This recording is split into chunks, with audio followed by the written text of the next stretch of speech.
할렐루야. 하나님이 함께 하시는 은혜와 평강이 오늘도 주님 앞에 나와 예배 드리시는 여러분 모두에게 충만하기를 기원합니다. 우리가 새해를 시작하면서 간절하게 바라는 것은 모든 일의 형통입니다. 즉 내가 하는 모든 일이 다 잘 되기를 바라는 것입니다. 우선 한 해 동안 아프거나 병들지 않고 건강하게 잘 지낼 수 있기를 바랍니다. 또 여러분의 삶의 현장인 바다와 또한 농사 짓는 모든 일들이 잘 되고 형통하기를 축복합니다. 한 해를 살면서 우리가 건강하게 아프지 않고 살아갈 수 있는 것 자체가 어떻게 보면은 큰 복이라고 할 수 있을 겁니다. 가정이 평안하고 사업과 삶의 현장이 잘 되는 역사가 있기를 소망합니다. 그리고 예배 생활을 통해서 여러분의 믿음과 신앙이 아름다운 꽃을 피우고 또한 열매를 맺기를 간구합니다. 오늘 잠언 16장의 말씀을 보면서 주님께 맡깁시다 라는 제목으로 함께 은혜를 나누길 원합니다. 누구나 금년 한 해 잘 살기를 원합니다. 지난해보다 더 나은 삶을 살기를 원합니다. 어떻게 하면 우리가 더 나은 삶, 더 행복한 삶을 살 수 있을까요? 하나님께 맡기고 살면 됩니다. 여러분, 여러분의 가정도, 여러분의 생업도, 자녀도, 물질도 하나님께 맡기고 하나님이 이루시는 것을 보면서 감사함으로 살아가는 2022년이 되기를 축원합니다.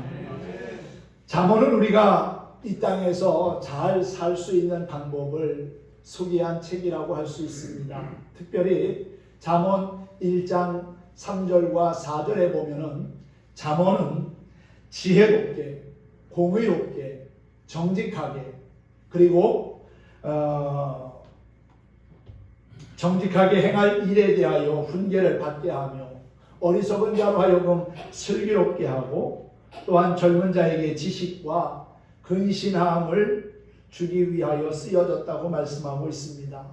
그리고 죄와 유혹과 또한 여러 가지 시험과 도전 앞에서 올바르고 진실하게 살아가는 방법이 하나님을 경외하며 의지하며 사는 것이라고 말씀하고 있지요.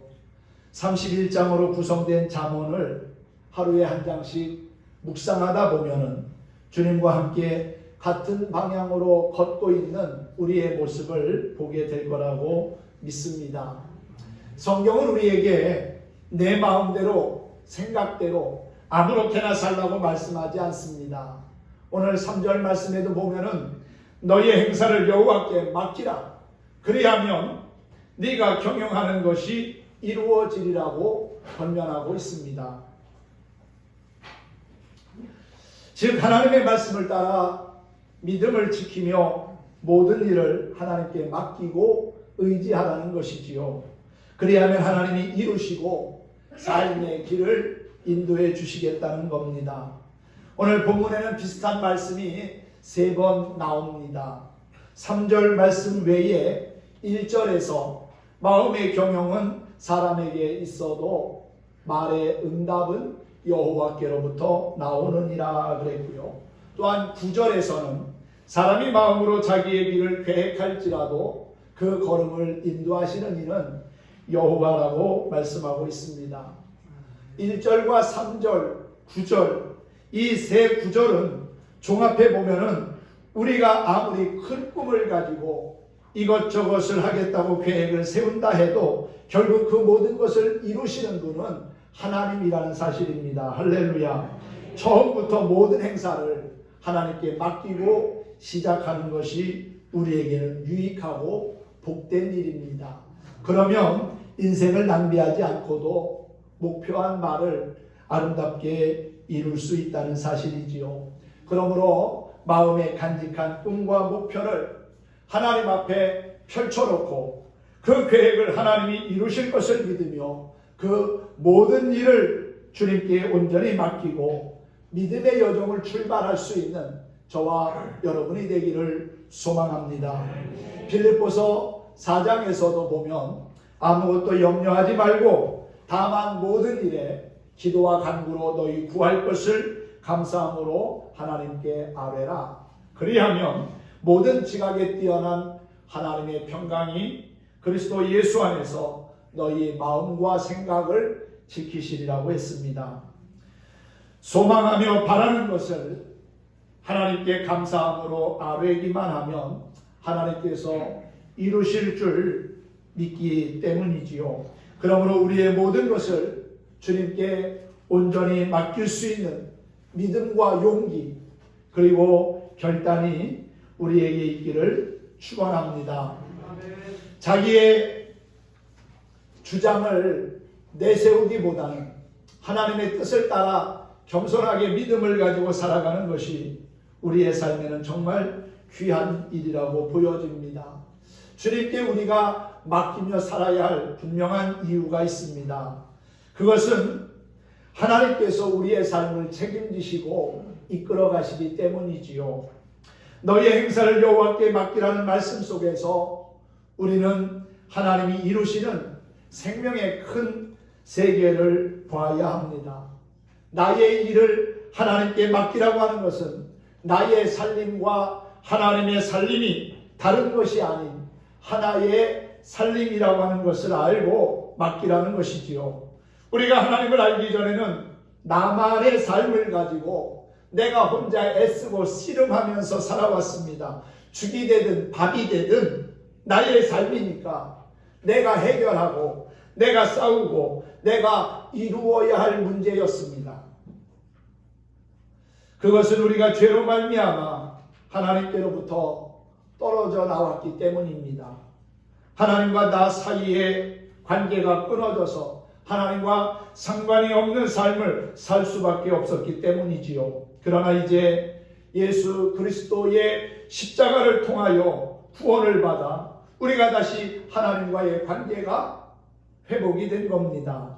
우리의 생명이 그의 생명 안에 통합되었다는 것이지요.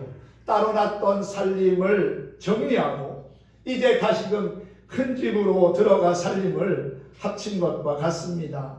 그러므로 이제부터는 내 살림이 아니라 큰 집 살림이기에 내가 마음대로 이래라 저래라 할 수 없고 그저 큰 집 주인이신 하나님께 맡길 수밖에 없다는 것입니다. 할렐루야. 그러나 이것은 우리에게 마이너스가 아닙니다. 화가 아니라 오히려 복이 된다는 것이지요. 나 혼자의 살림일 때에는 내 마음대로 하는 것이 좋았지만은 하는 일마다 실패 그리고 좌절과 낙심입니다. 파산 선고할 수밖에 없었지만은 이제는 큰 살림과 통합이 되면서 나의 삶에 여유가 생기고 또한 소망이 생기게 된 것이지요. 큰 살림을 운영하시는 하나님께서 자기 안에 들어온 모든 사람들을 다 먹이시고 입히시고 또한 그의 삶 전체를 책임져 주시기 때문이라는 것입니다. 그러므로 우리는 나의 삶이 온전히 주 안에서 참된 기쁨과 평안을 얻을 수 있다는 것을 기억하고 주님께 우리의 삶을 의지하고 맡기고 살아가는 참된 그리스도인이 되어야 할 줄로 믿습니다. 바라고 소원하는 것을 아뢰기만 하면 하나님께서 반드시 이루어 주실 것입니다. 하나님이 함께 하시고 은혜를 베풀어 주실 거라는 사실이지요. 그런데도 사람들은 쉽게 하나님의 은혜 안으로 들어오려고 하지 않습니다.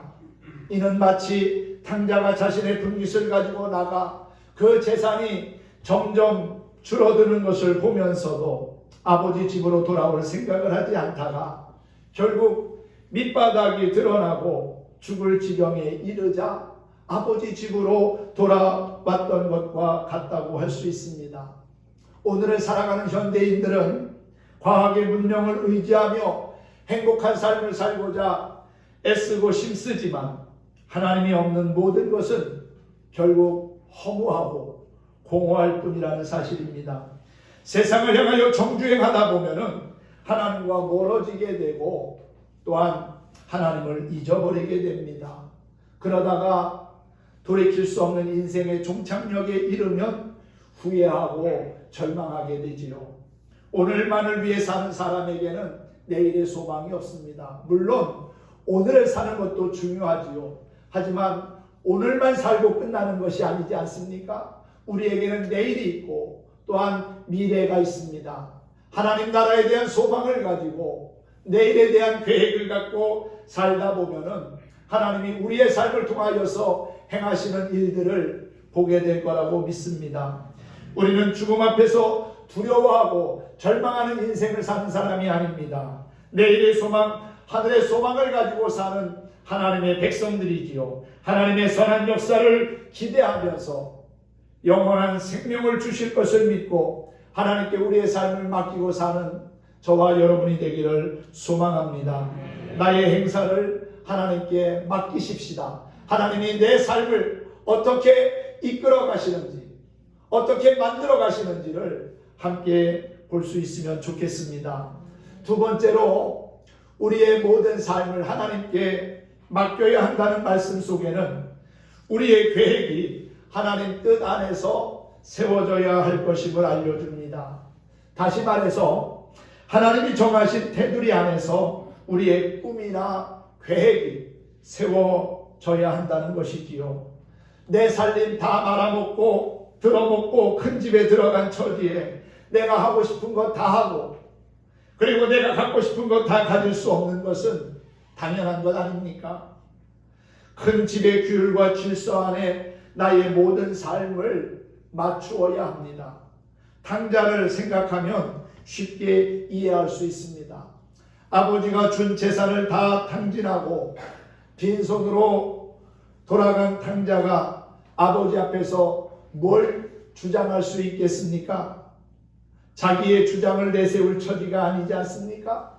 그는 다만 자기를 아들은커녕 품꾼의 하나로 써주기만 해도 감사할 거라고 생각하고 들어왔기에 그 이후 그의 삶은 철저하게 아버지의 뜻을 따르는 삶이 되었을 것이고 또한 그의 명령과 규례대로 행동했을 겁니다. 그는 자기의 어떤 주장도 내세우지 않았을 거라는 사실이지요. 우리의 행사를 하나님께 맡긴다고 하는 것은 하나님이 뜻하시는 것과 하나님이 기뻐하시는 일에 우리의 행함의 모든 초점이 맞추어짐을 뜻합니다. 내가 기뻐하고 내가 좋아하고 내가 뜻하는 것을 하나님께 이루어 달라는 것이 아니라 완전히 하나님의 뜻과 그 계획을 따라 나의 모든 삶의 설계를 바꾸는 것을 뜻합니다. 집을 짓기 전에 설계를 합니다. 그리고 그 설계대로 집을 건축해 나가지요. 그런데 도중에 설계가 잘못됐다는 것을 알게 되면 수정해야 합니다. 잘못된 것을 알면서도 고치지 않으면 나중에 큰 문제가 생기고 하자가 발생할 수 있지요. 하나님도 우리가 세운 설계를 때로는 조정하고 수정하기를 원하십니다. 내 생각과 계획에 의하여 세워진 설계를 하나님의 뜻에 따라 조율하고 수정하다 보면은 후회함이 없는 복 있는 삶을 살아가게 될 거라는 사실이지요.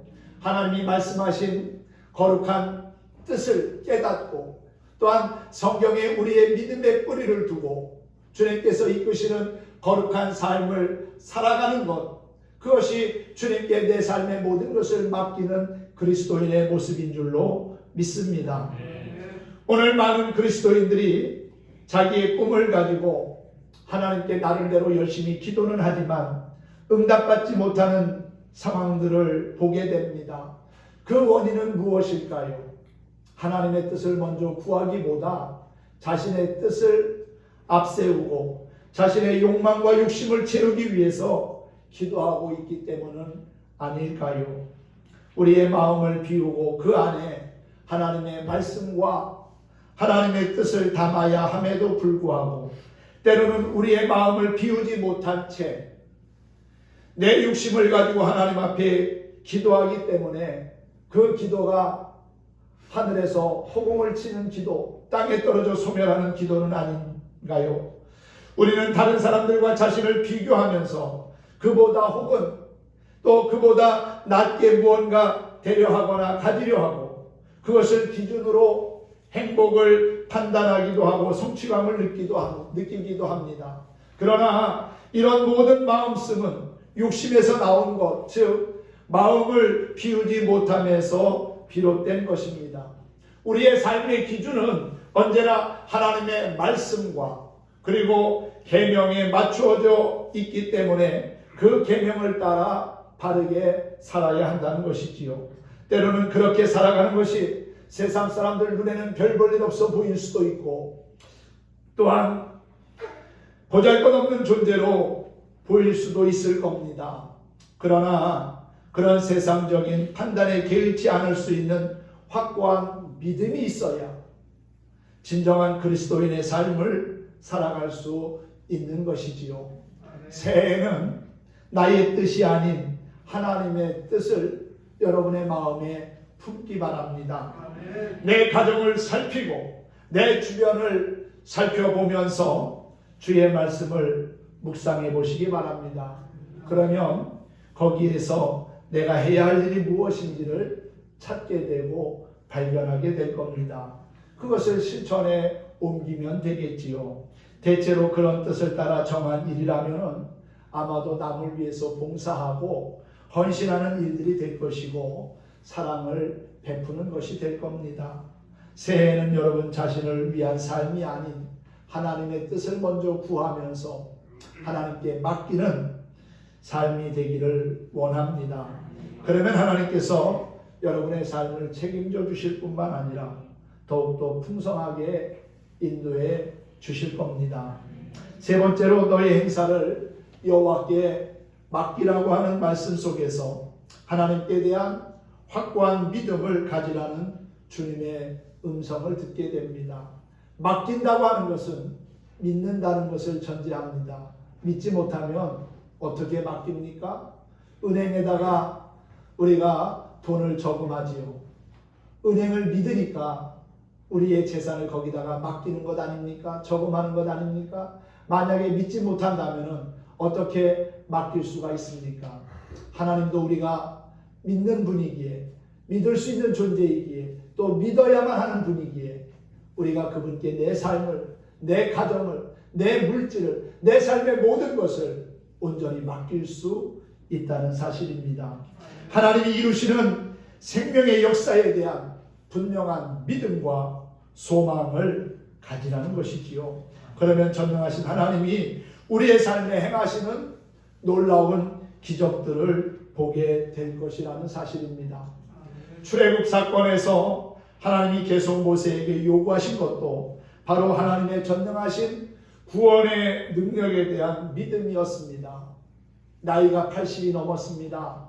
가진 것도 없고 힘도 없고 말주변도 없는데 어느 날 하나님이 모세에게 애굽에 내려가서 이스라엘 백성들을 해방시키라고 말씀합니다.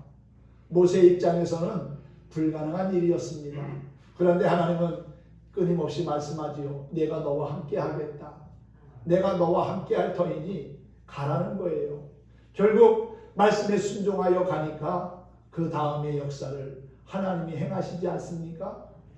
애굽의 왕 바로를 모세의 무릎 앞에 무릎 꿇게 하시고 모세 앞에서 무릎 꿇게 하시고 그리고 결국은 이스라엘 백성들을 애굽에서 내보내지요.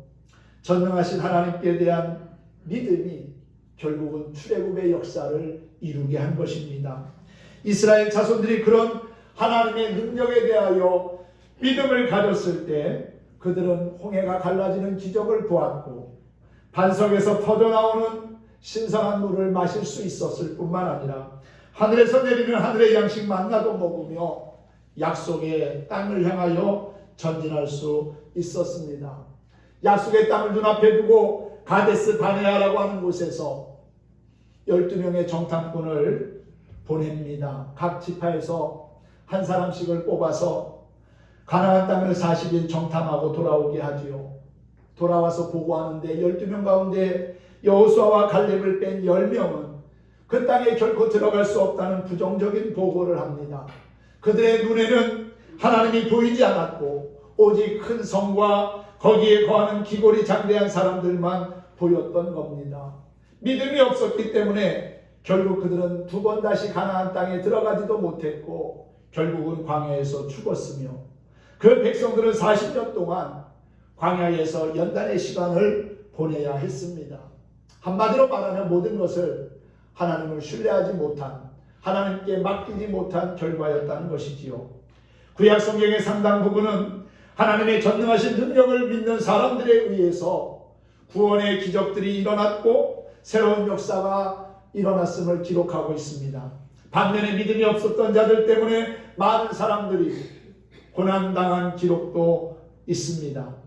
인간의 지식과 능력은 한계가 있습니다. 유한합니다. 그러나 하나님은 전능하시고 무한한 능력을 지니신 분이지요. 할렐루야. 우주 만물을 창조하시고 지금도 질서 있게 다스리시고 운행하고 계십니다. 그분이 우리에게 이렇게 말씀합니다. 1절 말씀이지요. 마음의 경영은 사람에게 있어도 말의 응답은 여호와께로부터 나오느니라. 아무리 사람이 경영을 이루어 가려고 애쓰고 노력한다고 해도 하나님이 그것을 이루지 않으신다면 결국 아무 소용이 없다는 것 아니겠습니까? 3절 말씀에도 너의 행사를 여호와께 맡기라. 그리하면 네가 경영하는 것을 이루리라 그랬어요. 여러분, 여러분의 행사를 하나님께 온전히 맡기시기 바랍니다. 여러분의 삶의 현장을, 가정을, 자녀를, 물질을 하나님께 온전히 맡겨보십시오. 하나님이 그것을 경영하고 이루실 것입니다. 내가 경영하는 것보다 전능하신 하나님이 경영하신다면 얼마나 놀라운 변화의 역사가 있겠습니까? 금년 한 해 온전히 하나님께 맡기면서 하나님께서 내 가정을, 내 사업을 운영하시고 경영하시는 것을 믿음의 눈으로 볼 수 있으면 좋겠습니다. 또한 7절에도 보면 사람의 행위가 여호와를 기쁘시게 하면 그 사람의 원수라도 그와 더불어 화목하게 된다고 했습니다.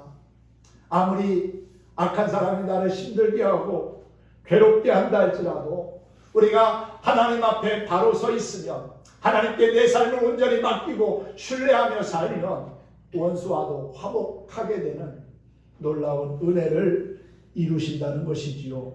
그리고 9절 말씀에 사람이 마음으로 자기의 길을 계획할지라도 그 걸음을 인도하시는 이는 여호와시니라 그랬어요. 여러분, 금년에 무슨 계획을 세우셨습니까? 어떠한 계획을 갖고 사시려고 합니까? 여러분, 그 계획이 하나님의 뜻 안에서 아름다운 열매를 맺기를 바랍니다. 자기의 길을 사람이 계획할지라도 결국 그 걸음을 인도하시는 이는 하나님이라고 하는 사실을 기억하면서 주님과 동행하기를 힘쓴다면 반드시 선한 길로 인도하시는 하나님의 은혜를 볼 겁니다. 여호와는 나의 목자시니 내게 부족함이 없으리로다 그랬지요. 내 삶의 선한 목자이신 하나님은 과거에도 우리를 선한 길로 인도하셨고 앞으로도 의의 길, 진리의 길, 생명의 길로 우리를 인도해 가실 거라고 믿습니다. 삶의 크고 작은 모든 짐을 우리 주님께 맡기십시다. 죄악의 고통, 질병의 짐, 생활의 고통, 시달린 짐을 우리 주님께서 져 주실 것입니다. 우리가 가는 길도 주님께 맡깁시다. 금년 한 해를 살면서 우리 앞에 무슨 일이 찾아올지 아무도 모릅니다. 어떤 장애물이 내 가는 길을 가로막을지 모릅니다. 그래서 때로는 불안하고 근심이 되고 걱정과 염려가 되기도 합니다. 그런데 걱정한다고, 근심한다고, 염려한다고 해결되는 문제 없습니다. 만약에 근심하고 걱정하고 염려한다고 문제가 해결된다면 늘 근심과 걱정과 염려 속에 한숨을 쉬면서 우리는 살아야 할 겁니다. 그런데 우리가 걱정하는 것, 염려하는 것, 현실이 되는 퍼센트는 아주 적습니다. 거의 우리가 걱정하고 염려하는 일들이 일어나지 않는다는 거예요. 그러니 근심과 걱정과 염려는 결국 쓸데없는 겁니다. 우리의 마음을 상하게 하고 결국 우리의 신앙과 믿음을 무너지게 하는 요소들이지요. 하나님은 우리에게 근심하고 걱정하고 염려하며 살라고 말씀하지 않습니다. 오히려 근심하지 말라고, 염려하지 말라고 말씀하지요. 그리고 모든 그 삶의 무거운 짐을 다 주님께 맡기라고 말씀합니다. 수고하고 무거운 짐진 자들아 다 내게로 오라. 내가 너희로 쉬게 하리라. 평안케 하리라. 샬롬이라고 말씀하지 않습니까? 사랑하는 성도 여러분, 우리가 가는 길에 무슨 일이 찾아올지 몰라도 그든 즉든 우리의 모든 삶을 주님께 맡기십시다. 또한 모든 경영을 주님께 맡기면 주님이 인도하시는 것을 보게 될 겁니다. 한숨과 눈물이 변하여 찬송과 기쁨이 되게 하시는 하나님, 화가 변하여 복이 되게 하시는 하나님, 절망을 소망으로 바꾸시는 하나님, 그분은 지금도 살아 역사하시는 전능하신 우리 하나님이십니다. 광야에 길을 내시고 사막에 강물이 흐르게 하시는 그 하나님이 지금도 우리와 함께 하시며 구원의 역사를 이루심을 잊지 않았으면 좋겠습니다. 나의 행사를 그 하나님께 맡기면 우리가 생각했던 것보다도 더 넘치고 더 풍성하게 더 놀랍게 좋은 것으로 이루어 주실 거라고 믿습니다. 오늘은 주님께 맡기어라 라고 하는 찬양을 함께 부르면서 말씀을 마치도록 하겠습니다. 찬송의 가사를 잘 여러분들이 음미하면서 부르면은 더 은혜가 되리라고 믿습니다. 함께 찬양해 보겠습니다.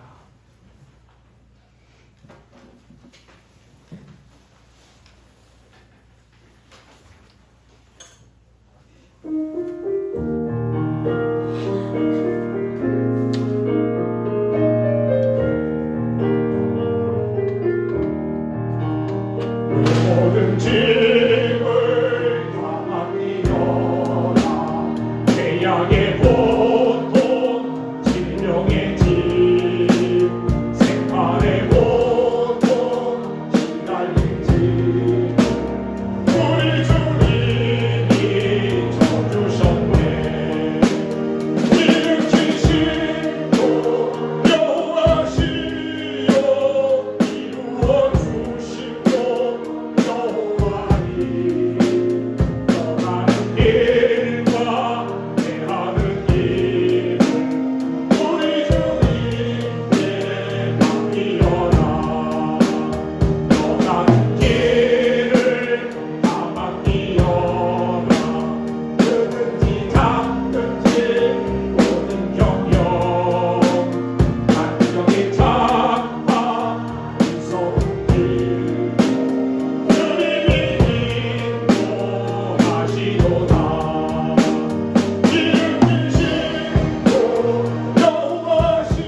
네, 그렇습니다. 주님이 맡기라고 하셨기에 우리는 맡기고 의지하면 됩니다. 순종하면은 그 다음의 역사는 하나님이 이루신다는 거지요. 일으키심도 이루어 주심도 여호와 하나님이시니 우리 가는 길과 하는 일을 우리 주님께 맡기고 금년 한 해도 하나님과 동행하면서 믿음으로 승리하는 저와 여러분이 되었으면 합니다. 그래서 그 하나님을 높이고 자랑하는 간증의 주인공이 될 수 있기를 예수님의 이름으로 축원합니다. 축복합니다.